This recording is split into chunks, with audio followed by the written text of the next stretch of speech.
Economía prehispánica maya. Mi nombre es Jesús Galindo Trejos. Yo soy investigador del Instituto de Investigaciones Estéticas de la UNAM y en esta ocasión vengo a platicarles sobre los grandes alcances que tuvieron los pueblos mayas en Mesoamérica. Y lo que ven en la portada es uno de los eventos más conocidos gastronómicos, el descenso de Cojucán en la pirámide del castillo en Yucatán. Más adelante lo vamos a ver en mayor detalle. Como se trata de una subregión en una gran región llamada Mesoamérica, quiero rápidamente mostrarles en esta imagen qué se entiende por Mesoamérica, que es una región, digamos, geográfica que más o menos va a través del trópico de Cáncer, en el norte de México, o sea, Zacatecas, Tamaulipas, todo México y parte de América Central, yendo hacia Guatemala, Honduras, hasta el Golfo de Nicoya.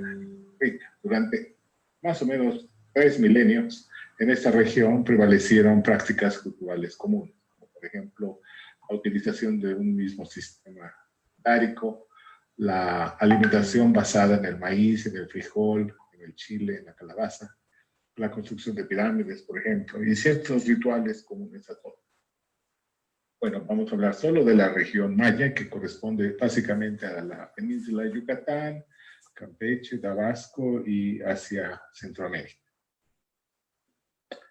Cuando uno piensa en los mayas, se pregunta frecuentemente, ¿de dónde vienen los mayas? Probablemente sean los antecesores de ellos, los olmecas. Aquí a la izquierda pueden ver una gran escultura que proviene del Museo Pellicer en Villahermosa, con un personaje con el rostro típico olmeca, que se caracteriza prácticamente por como de un jaguar, de un felino o de un niño llorando, por ejemplo, que está viendo para arriba.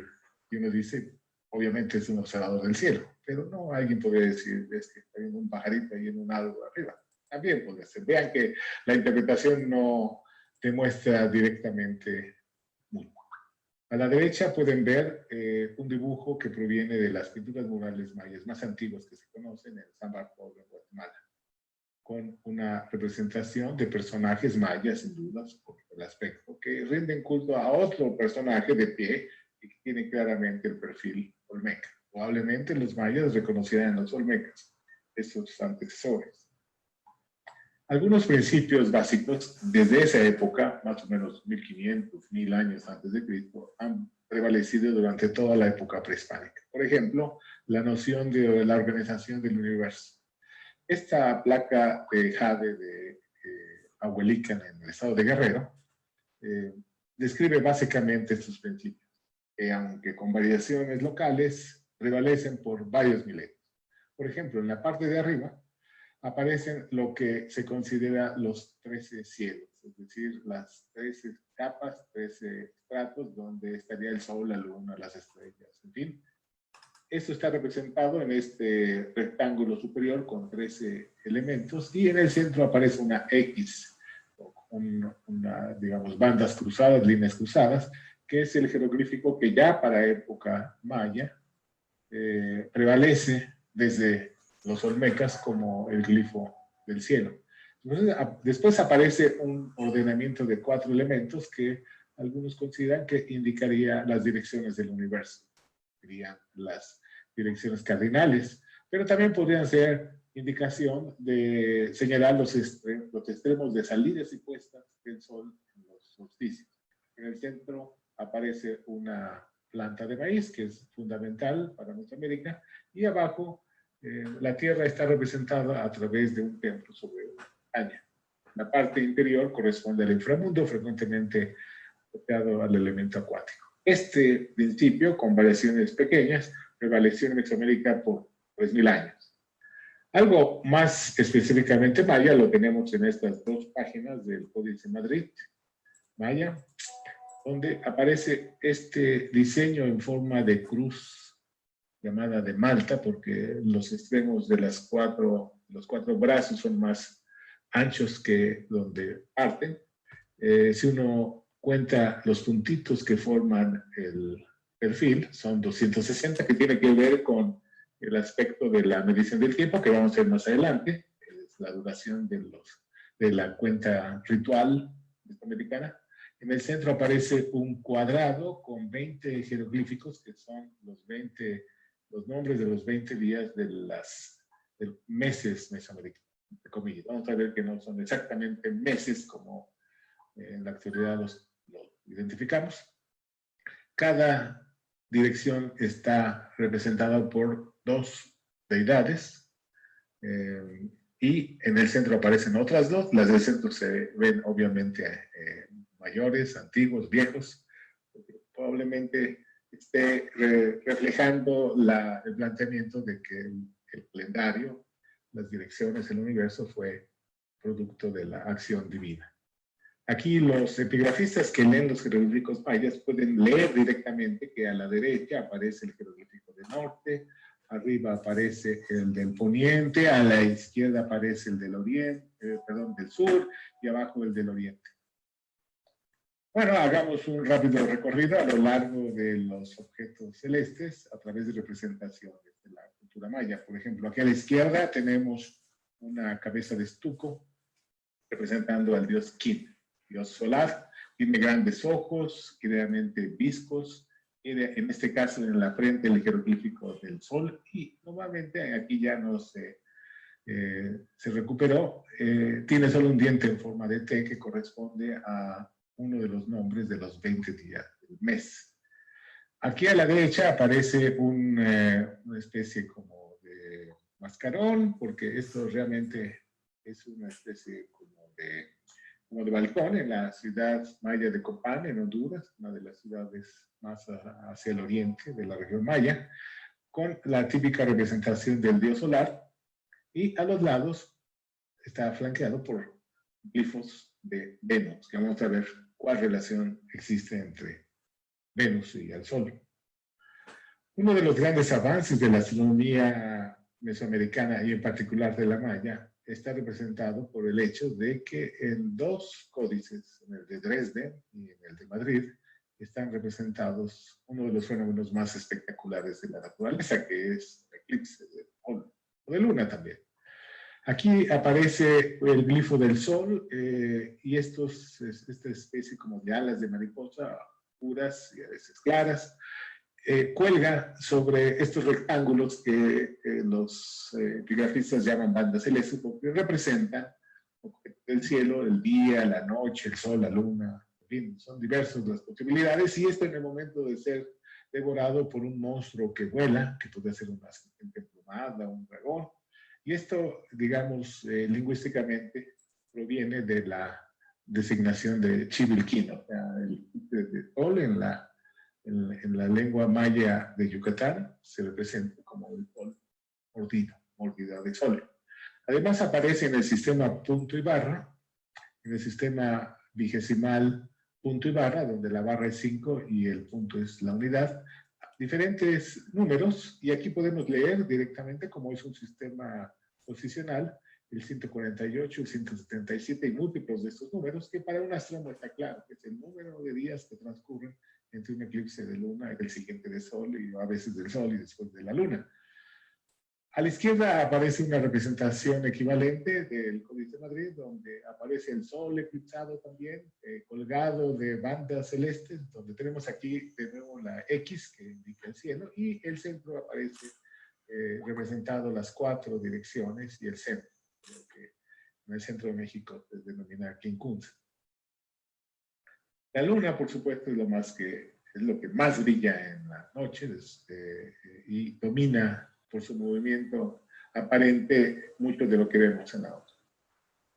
Para los mayas, la deidad lunar estaba dada por Ixchel, que significa la del arco iris, asociada nuevamente a la fertilidad, a la maternidad, al agua, y aquí aparece en el códice de señalada.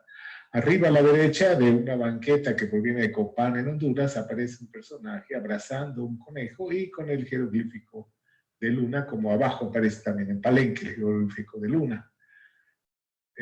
Como los pueblos asiáticos, China, Corea, Japón, los mesoamericanos veían en una luna llena el perfil de un conejo. Lo podrán ver en la siguiente luna llena. Venus es lo que más brilla después de la luna en la noche. Aquí, proveniente del Palacio de Palenque, en Chiapas, en pintura mural, aparece la representación de Venus. Es una especie de W con dos rueditas. Venus, recuerden que solamente aparece antes de que salga el sol o después de que se mete el sol, como sea de la mañana o como sea de la tarde. Y por eso tal vez se tengan dos elementos particulares. Aquí a la derecha de la misma banqueta de Copán aparece un personaje abrazando el jeroglífico de Venus y curiosamente asociado a una cola de escorpión. Muy similar a lo que podemos ver en Cacastla, en el centro de México, donde aparece exactamente esta combinación, Venus y el escorpión, que podría indicar lo que llamamos los astrónomos una conjunción entre los dos elementos celestes. El calendario maya, digamos, comparte en gran medida la estructura del calendario mesoamericano. El calendario mesoamericano, que fue vigente durante 3.000 años, estaba formado por dos cuentas que corrían simultáneamente. Me llama rueda calendárica porque los estudiosos en la actualidad se imaginan este transcurrir del tiempo simultáneo en dos cuentas como este engranaje que aparece aquí abajo. Una cuenta era solar, el HAP, o Wali, que es de náhuatl, formado por 365 días, es obviamente una cuenta solar organizada en 18 periodos de 20 días, son 360, más 5 días para el calendario. Simultáneamente a esta cuenta solar, civil diríamos, corría un calendario ritual de solo 260 días, conocido en la región maya como Tzolk'in o Tonalpohualli en el centro de México, formado por 20 periodos de 13 días.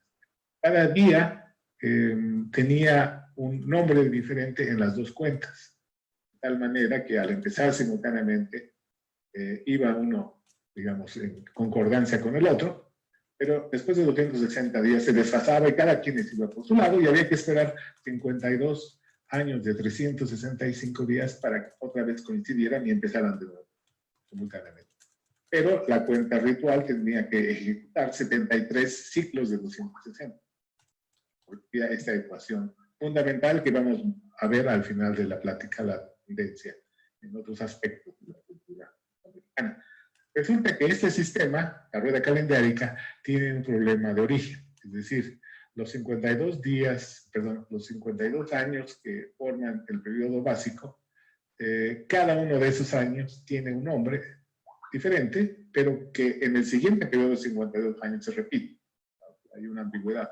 Pero los mayas, durante la época clásica, que más o menos va del 100 al 800 después de Cristo, desarrollaron una variante muy exacta que resuelve esta ambigüedad de una manera impresionante.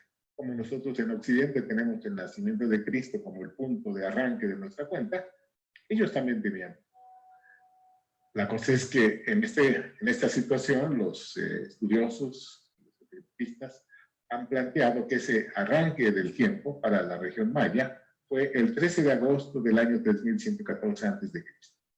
Una época muy antigua que obviamente en esa época no había mayas, nos imaginamos, pero por supuesto es una convención matemática, de tal manera que cualquier fecha, cualquier día que estuviera más o menos entre el 100 y el 800, se describía como el número de días que habrían transcurrido desde ese arranque fantástico en el pasado hasta el momento de la fecha que hubo. Y un ejemplo de cómo se expresaba eso es el monumento 6, la estela, que proviene de Quiriguá en Guatemala.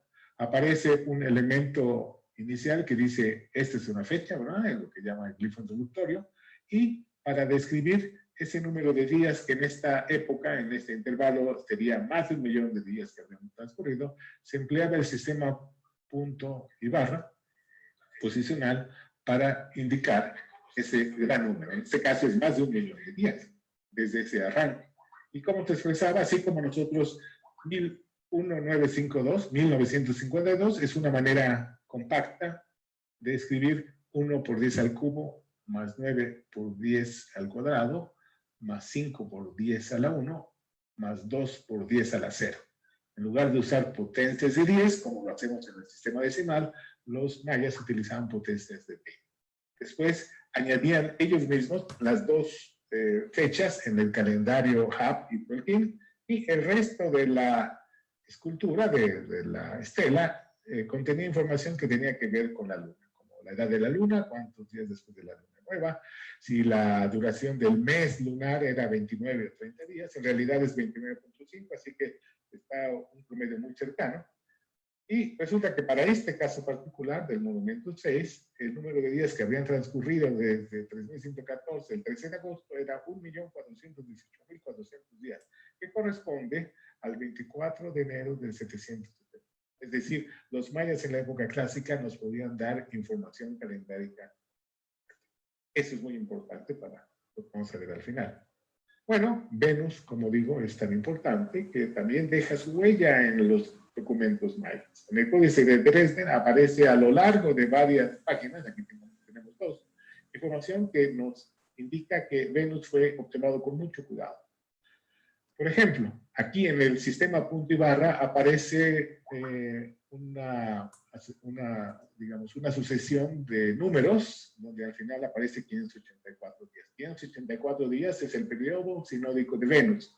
¿Qué quiere decir eso? Es el periodo de observación desde la Tierra del planeta Venus. Como les decía, Venus solamente se puede observar como estrella de la mañana, como estrella de la tarde. Cuando pasa entre nosotros y el Sol lo borra. Y cuando pasa por atrás, menos lo podemos ver. Así que si sumamos esos números de días, llegamos a 584 días. Y aquí tenemos en el códice ese número y múltiplos. Por ejemplo, en la segunda página. Aparecen personajes con el jeroglífico de Venus atacando animales y personajes. Aquí a la derecha aparece la plataforma de Venus que está enfrente del castillo, donde aparece la serpiente emplumada, o el Kukulcán, aquí a la izquierda. Después aparece una especie de atardo de varitas y cañitas, y arriba el jeroglífico del año solar en Mesoamérica, en buena parte de Mesoamérica, y abajo aparece un gran ojo con resplandor. Bueno, en el interior de esta plataforma se encontró esta estela, que reproduce básicamente los mismos elementos, solo que del lado del jeroglífico del año solar aparecen 8 cuentas al estilo del centro de México, y del lado izquierdo, donde aparece un gran ojo brillante, que es Venus, y la barra de 5 al estilo maya. En general en Mesoamérica las estrellas eran conceptualizadas como ojos. Entonces, Venus es una gran estrella, es un gran ojo brillante, y aquí está representando una ecuación observacional real, es decir, 5 periodos sinódicos de Venus de 584 días, el número de días es igual a 8 años solares de 365.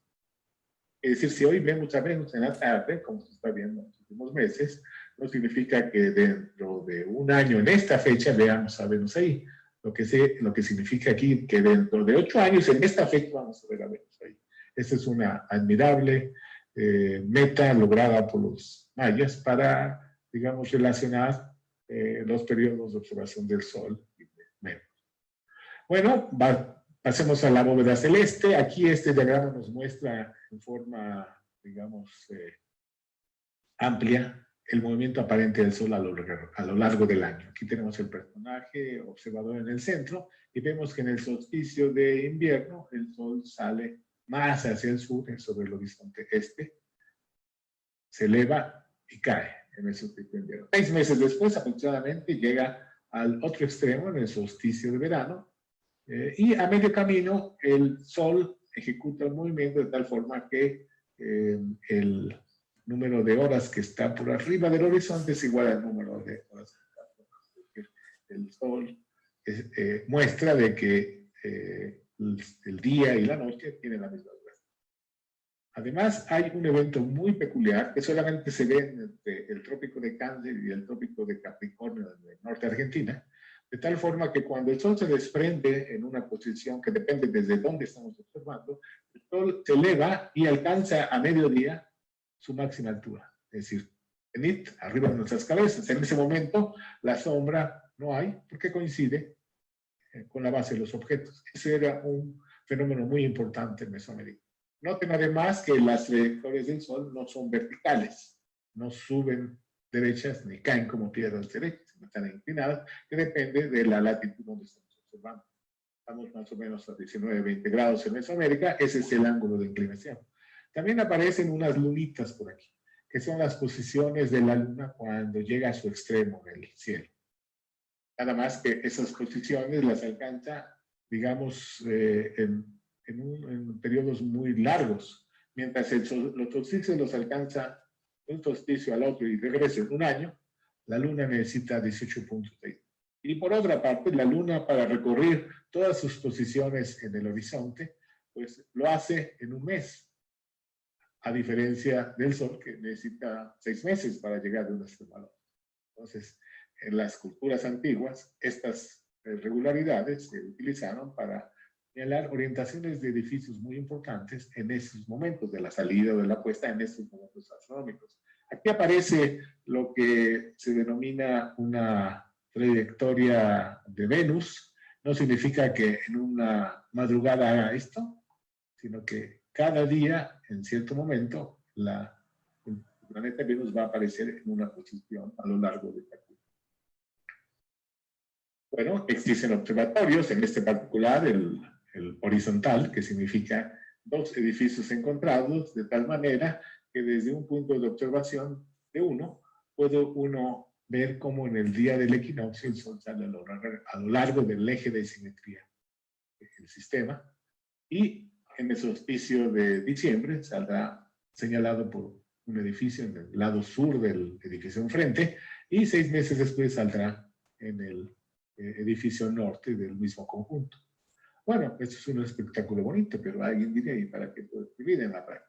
Bueno, sabemos que el año no dura 365 días, sino un poco más, 6 horas. Si no hacemos algo, en la actualidad utilizamos un 29 de febrero cada 4 años, porque si no, el Sol se nos va. Y estos espectáculos se desaparecerían en pocos años. Es decir, esto es una sugerencia de que los antiguos debieron de haber tenido un mecanismo para corregir esa duración no exacta de 365 horas. Un observatorio famoso es el llamado El Caracol en Chichén Itzá, que es un edificio inicialmente cilíndrico que con el tiempo quedó así como lo vemos, que parece como una cúpula de un observatorio moderno. Bueno, pues hace más de 30 años, un arqueólogo y un astrónomo analizaron qué tiene de observatorio este edificio. Bueno, pues resulta que las dos escalinatas, las dos plataformas, sus vértices, las 4 entradas y 3 ventanitas que sobreviven allá arriba, están orientadas de acuerdo más o menos del año 1000 después de Cristo, a posiciones que señalan momentos astronómicamente importantes, como la puesta del Sol en el solsticio de verano, o la puesta en el día en que el Sol alcanza el zenit, o la posición extrema en el norte de Venus, en fin, la Luna también está colocada, estrellas brillantes, en fin. Entonces, en ese sentido se puede considerar un observatorio. No es que de pronto de la cúpula salga un tubo de telescopio, ¿verdad? Como alguien podría pensar. Eso es uno, como les decía al principio, de los fenómenos astronómicos más famosos.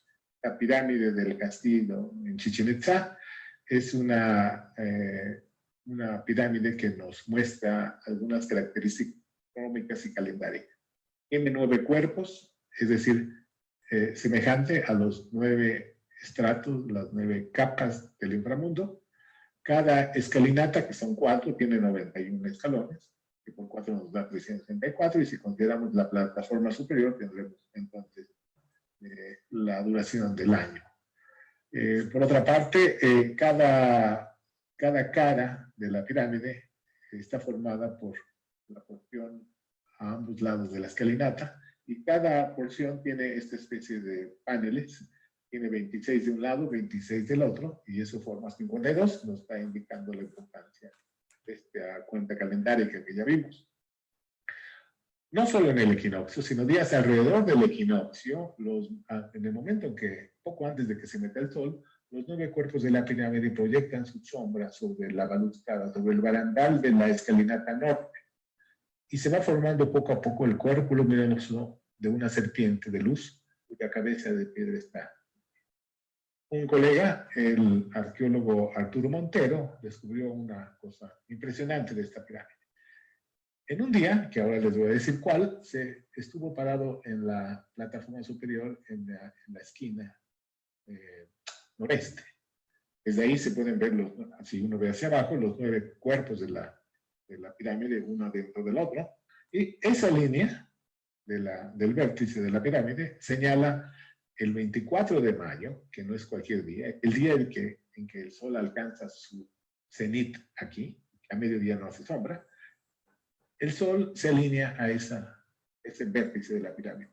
A mediodía alcanza el cenit, no hay sombra, y a la puesta de ese mismo día el sol queda alineado a lo largo de la escalinata poniente, la que vemos aquí a la derecha.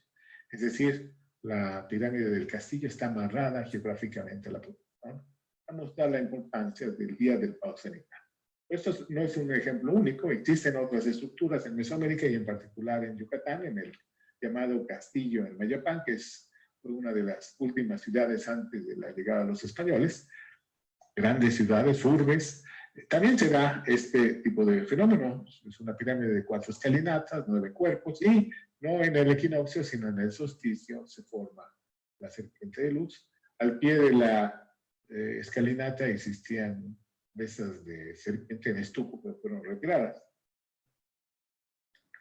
Luna, por supuesto, que también tiene parte en esta práctica. Aquí a la izquierda ven una pequeña figurilla representando a la diosa Ixchel, abrazando al conejito, el conejito que podemos ver en la luna llena.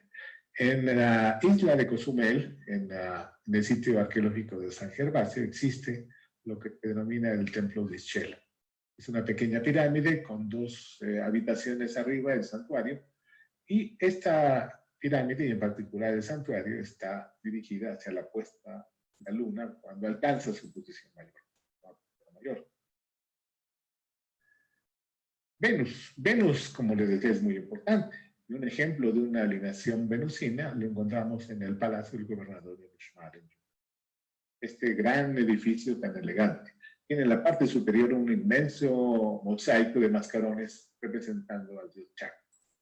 Es un acercamiento, tenemos debajo de los ojos el jeroglífico de Venus que conocemos, y bueno, pues el eje de simetría, la línea que parte en 2 al templo, visto desde allá arriba, coincide con la posición extrema que alcanza Venus cuando sale más hacia el sureste. O sea, es una alineación, y aquí estos jeroglíficos sugieren hacia dónde habrían pensado los mayas.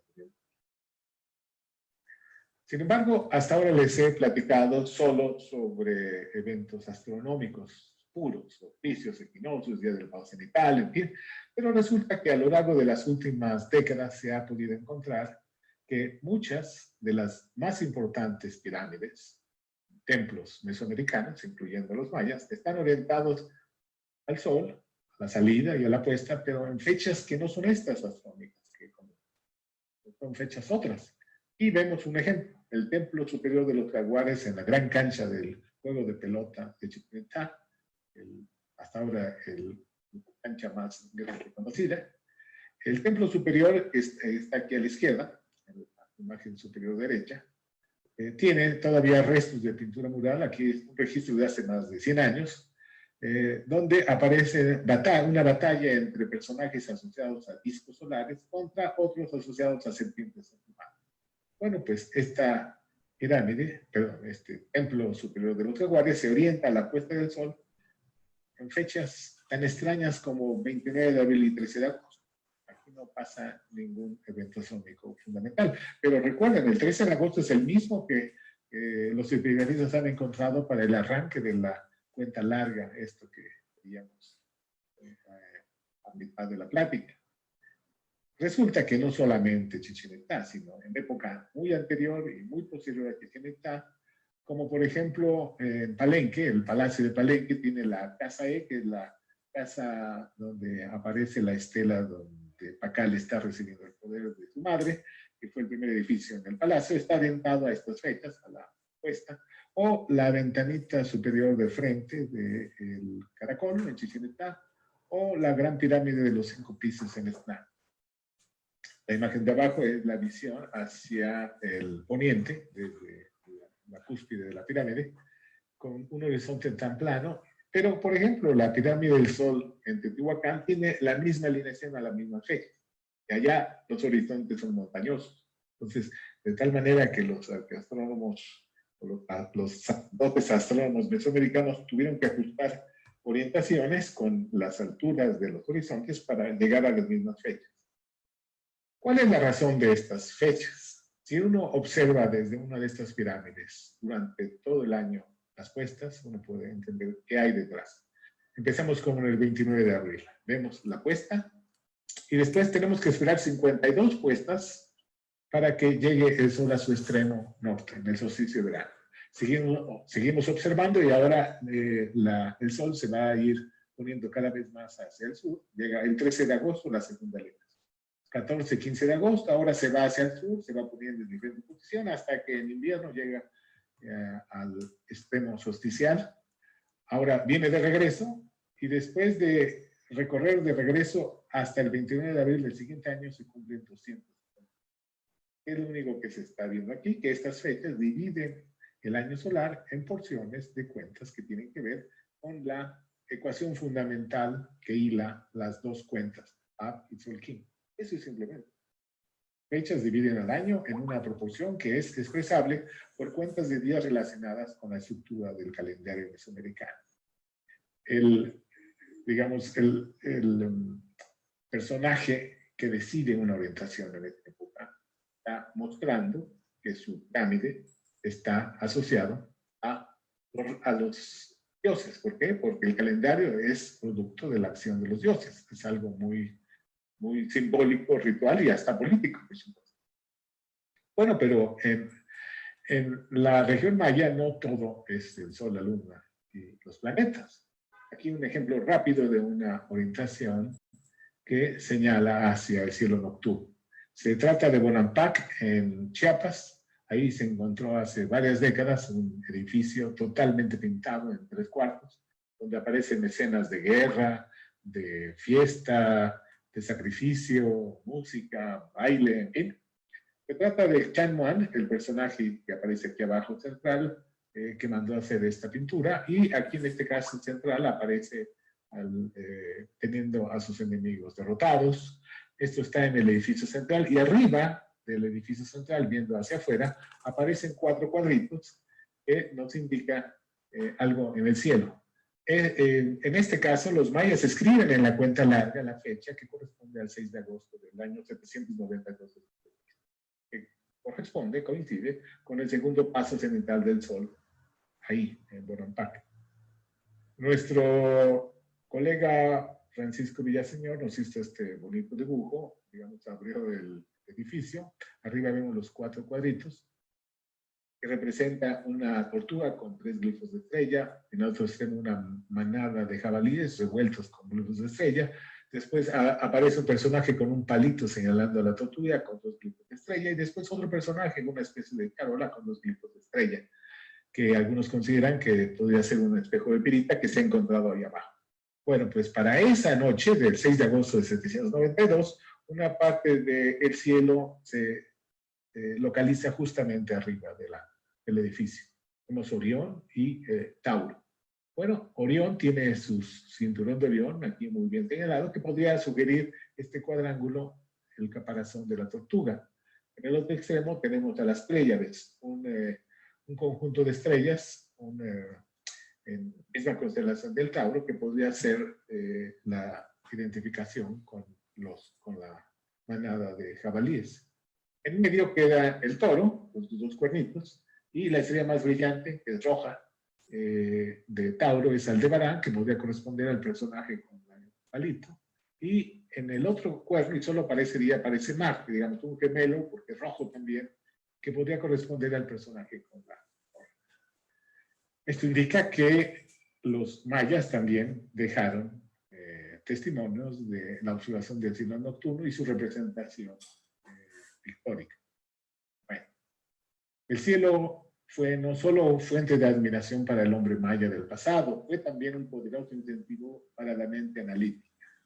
Gracias a la observación paciente y sistemática del firmamento, logró desarrollar un sistema riguroso de medición del tiempo y registró diversos fenómenos celestes que en ocasiones sirvieron para sustentar principios religiosos y respaldar posiciones de poder político. Lo que ven aquí es una página, la 34, del Códice Madrid, donde probablemente estemos ante un sacerdote astrónomo maya. ¿Por qué?